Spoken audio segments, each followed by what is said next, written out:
was a radical extremist Muslim, and he infiltrated our army. He spent 10 years as a captain, and he nearly had a seat on our cabinet, in our government, and maybe one day would have been the leader of our government. And no one batted an eyelid. They all wanted their picture taken with him. In fact, what ISLAMIC told me, which is all on tape recording, he told me that when David Cameron walked into the hall, everyone was trying to say hello to him. At that time, David Cameron was our Prime Minister. Everyone was trying to say hello to him. He ignored them all and went straight up to Afzal and said, "Hello, Afzal," because Afzal's a Muslim, and he wanted that Muslim in his parliament, in his team, because they needed one. If you are receiving this transmission, you are the resistance. Hi, my name's Tommy Robinson, and I'm hosting the Alex Jones Show with Millie Weaver, and I'm in Luton Town, which is a town in Great Britain. Whilst I was just talking about Muslims joining the British Army, I want to take this opportunity to tell you a story about a certain Muslim who was a captain in the British Armed Forces, who went to Sandhurst Military School. He was put up on a pedestal in our country. He was friends with David Cameron at the time, who was our Prime Minister. He was asked by David Cameron what seat he wants on the cabinet, and he made an approach to me. Now, when you all know of Sadiq Khan, who is our Muslim MP, who's our Muslim mayor, and I have a problem trusting people who are getting in these positions. I have a problem because of what's happened in the past. ISLAMIC approached me when I was leading the English Defence League. He approached me and offered me a financial agreement. He offered me cash. He offered me money. He offered me money that I would never have to worry about my finances again. Now, I'll explain in a minute what he offered me to do, what he wanted me to do. But the reason he'd done this is because Muslims and Islam has bought its way through my country. It's bought our politicians. It's bought our police leaders. And then it's trying to buy our people. Now, we've always said, or when I led the movement I always said, you may buy our politicians, you'll never buy us. There is nothing stronger than the heart of a volunteer. And we love our country and we won't sell it out. Now, ISLAMIC approached me and he asked me he asked if he paid me if I'd set up a demonstration in his constituency. And then if he steps in, if I'd sit with him and cancel the demonstration because I respect him, because he served for 10 years as a captain in the British Army. Now, if I show you, we've got a video here.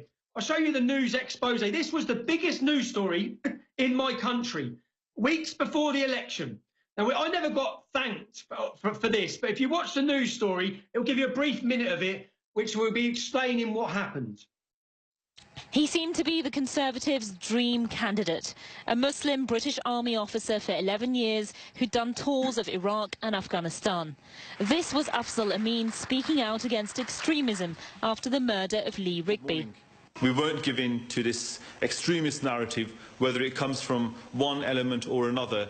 Contrast that to the man apparently filmed seemingly making Machiavellian deals with the far-right English Defence League. If you were to announce a second march, say in early May, that you're going to come back and do another march about the mosque, about the planning commissions, whatever else, he wanted the EDL to fake a march, only for him to then pretend he had heroically negotiated its cancellation. In exchange, the EDL were offered the chance to mainstream their views once he's elected. If I win my election, in Parliament, you've got a very strong, unshakable ally. When I'm being offered this, it's not for sale. My integrity is not for sale. The English Defence League is not for sale. For a number of years, Dudley has been the site of bitter dispute and tension. I'll explain the rest. But so, what happened after this? Once I exposed him, I wore hidden cameras. I went to a meeting with a man who told me in the meeting he's not looking at being an MP. He's not happy with that. He's looking at number 10. He was a captain in the British Army for 10 years. He had support coming from Qatar. When he gets into the Dudley area, Qatar were going to pump tens of millions of pounds into that area to solve the jobless problems, to build the community. So when he's looked upon again, he would have solved all of Dudley's problems with the help of Qatar, of course. And when I exposed him, and I went to a meeting with him. When I went to a meeting with him, he turned up with his two financial backers, and they were both Muslim gangsters. Okay, they sat down. They talk about one of their friends was shot dead, and then when I said, "Who are you conservatives?" Because it's the same. So Af-Salamin was standing for the Republicans, and these two men, when I was sitting talking to them, they were followers of the Democrats. They were the opposite party. So I said, if you support the Democrats, why are you funding him to get into the Conservatives? to get into Conservatives? And they said, because once we have our man in Parliament, then if there's any problems, he can sort them out. Problems with the police. These men actually owned hotels. Their hotels have been targeted by the police because young girls were being groomed and raped. This is when I started realising just how dirty our politics are. It was these men that offered me money, and then when I exposed it, then the media went into overdrive looking into Af-Salamin. What did they find? They found that a year before he joined the British Army, before he became a captain, he had wrote leaflets and distributed them, saying that the Mujahideen, the Islamic fighters, will keep in their enclaves in Britain. And when the war comes, they'll come out and they'll attack the Kafar. This is his words. He was a radical extremist Muslim, and he infiltrated our army. He spent 10 years as a captain, and he nearly had a seat on our cabinet, in our government, and maybe one day would have been the leader of our government. And no one batted an eyelid. They all wanted their picture taken with him. In fact, what Af-Salamin told me, which is all on tape recording, he told me that when David Cameron walked into the hall, everyone was trying to say hello to him. At that time, David Cameron was our Prime Minister. Everyone was trying to say hello to him. He ignored them all and went straight up to Afsal and said, hello, Afsal, because Afsal's a Muslim. And he wanted that Muslim in his parliament, in his team, because they needed one.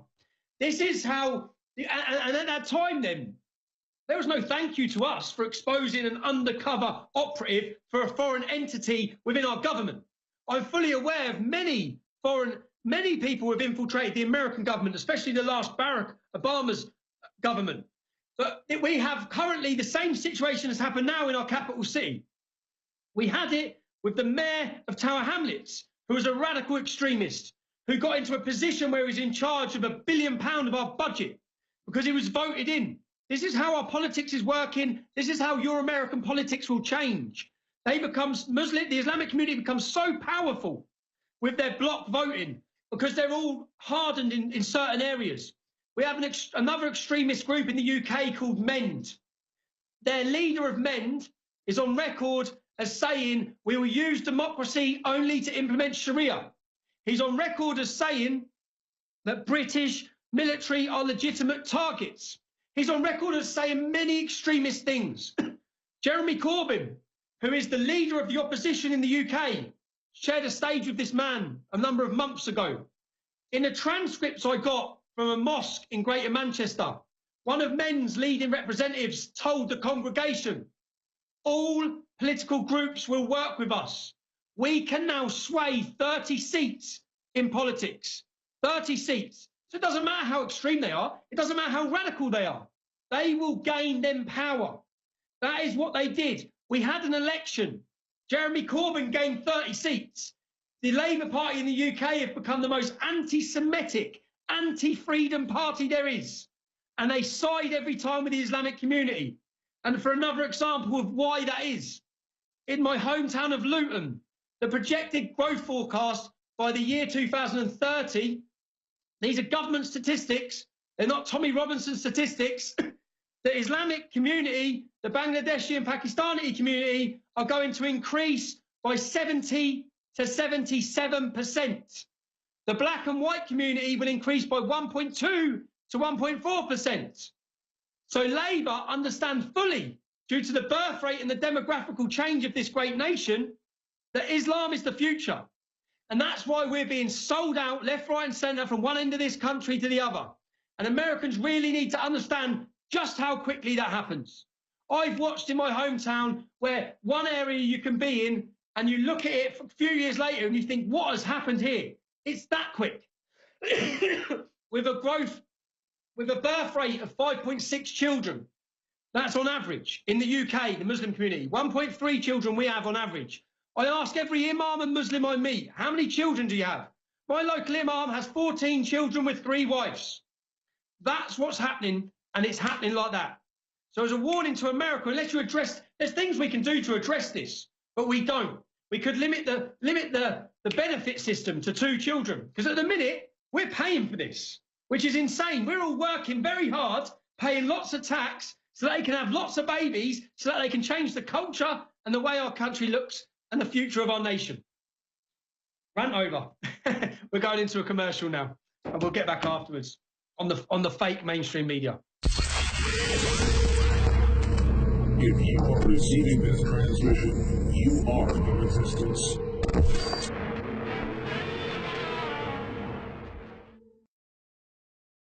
It's the claim that the August protest was some sort of left-wing plot. Who, you might ask, would say something so offensive? An elected representative who's serving right now in the U.S. Congress.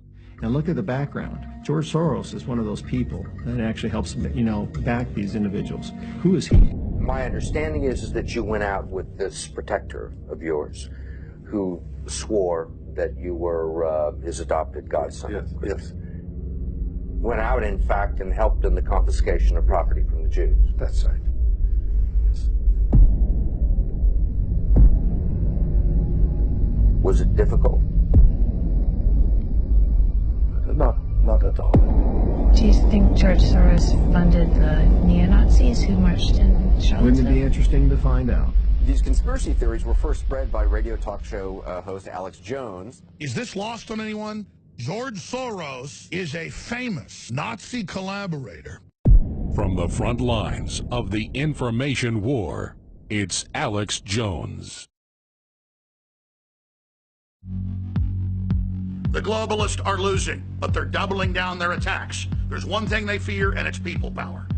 InfoWars has defeated their censorship so far only because of you spreading the links, spreading the articles, subscribing, clicking the notification buttons, and getting the articles and videos out. But they are intensifying their censorship, so now it's more important than ever to ensure we keep the First Amendment alive and well right here in America and free speech worldwide. So from Australia to countries in Africa, to Europe, to Mexico, to right here in the USA, I salute you all for taking action and defending free speech. We will prevail. Every year, we spend hundreds of dollars on chocolates, jewelry, and sappy cards for Valentine's Day. It's time to get a gift that will really make the sparks fly with the InfoWars Life His and Hers pack, now at 40% off. Get our 2 fan favorite products, Super Male Vitality and Super Female Vitality, that help boost vitality and energy for less. You've already taken care of Valentine's Day. Make sure you and your significant other have an incredible Valentine's night. A perfect excuse to get a gift for them and a gift for yourself. Super Male Vitality and Super Female Vitality combine ancient wisdom and modern techniques for truly powerful formulas that you know they'll love. Fuel your body naturally and celebrate your love today with the InfoWars Life His and Hers pack. Now available at 40% off at InfoWarsStore.com or by calling 888-253-3139.